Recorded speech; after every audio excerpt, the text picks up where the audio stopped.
চুপ থাকা বা নীরবতা রক্ষা করা ইসলামের একটি মহৎ গুণ। আমাদের প্রিয় নবী হযরত মুহাম্মদ সাল্লাল্লাহু আলাইহি ওয়াসাল্লাম এই বিষয়ে অনেক উপদেশ দিয়েছেন।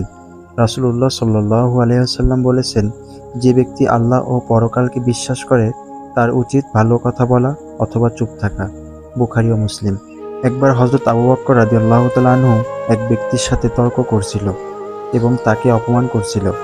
হযরত আবু বকর চুপ করে শোনেন, কিন্তু যখন সেই ব্যক্তি অপমানের মাত্রা বাড়িয়ে দেয়, তখন হযরত আবু বকরও জবাব দিতে শুরু করেন।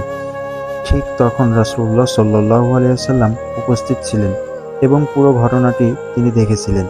তিনি আবু বকরকে থামিয়ে বললেন, যখন তুমি চুপ ছিলে তখন একজন ফেরেশতা তোমার পক্ষ থেকে জবাব দিচ্ছিল, কিন্তু তুমি যখন কথা বলা শুরু করলে তখন সে ফেরেশতা চলে গেল এবং শয়তান এসে উপস্থিত হলো। এই হাদিসটি আমাদের শেখায় যে নীরব থাকা কখনো কখনো কথা বলার চেয়ে উত্তম। যদি আমাদের কথাগুলো অন্যের ক্ষতি করতে পারে, তাহলে চুপ থাকাই শ্রেয়। চুপ থাকা আমাদের মনের প্রশান্তি এবং স্থিরতা এনে দেয়। এটি আমাদের চিন্তা করা শুরু দেয় এবং হঠাৎ করে ভুল সিদ্ধান্ত নেওয়া থেকে রক্ষা করে। নীরবতা অন্যের প্রতি সম্মান প্রদর্শনের একটি সূচক। এটি দেখায় যে আমরা অন্যের কথাকে গুরুত্ব দিচ্ছি এবং তাদের অনুভূতিকে আঘাত করতে চাই না। চুপ থাকা আমাদের আল্লাহর নৈকট্য অনুভব করতে সাহায্য করে। এটি আমাদের আল্লাহর সাথে সম্পর্ক গড়ে তুলতে সহায়তা করে। আল্লাহর কোরআনে আল্লাহ বলেন, তোমরা ভালো কথা বলো বা চুপ থাকো।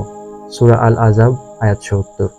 এই আয়াতটি আমাদের বোঝায় যে আল্লাহ আমাদের চুপ থাকার মাধ্যমে নিজের ইবাদত করতে নির্দেশ করেছেন।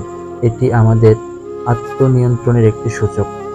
বেশিরভাগ সময় আমরা যখন রাগান্বিত থাকি বা উত্তেজিত হই, তখন আমরা এমন কিছু কথা বলি যা আমাদের পরে আফসোস করতে হয়। এই অবস্থায় চুপ থাকা আমাদের সঠিক পথ চলতে সাহায্য করে। প্রিয় দর্শক বন্ধু, চুপ থাকার গুণটি আমাদের জীবনের অমূল্য একটি সম্পদ।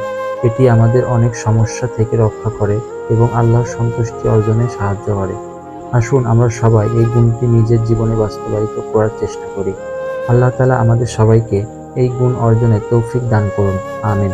আসসালামু আলাইকুম ওয়া রাহমাতুল্লাহ। রাসূলের আদর্শ চ্যানেলটিকে সাবস্ক্রাইব করতে ভুলবেন না।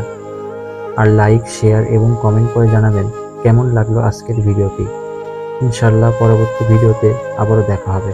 আল্লাহ হাফেজ।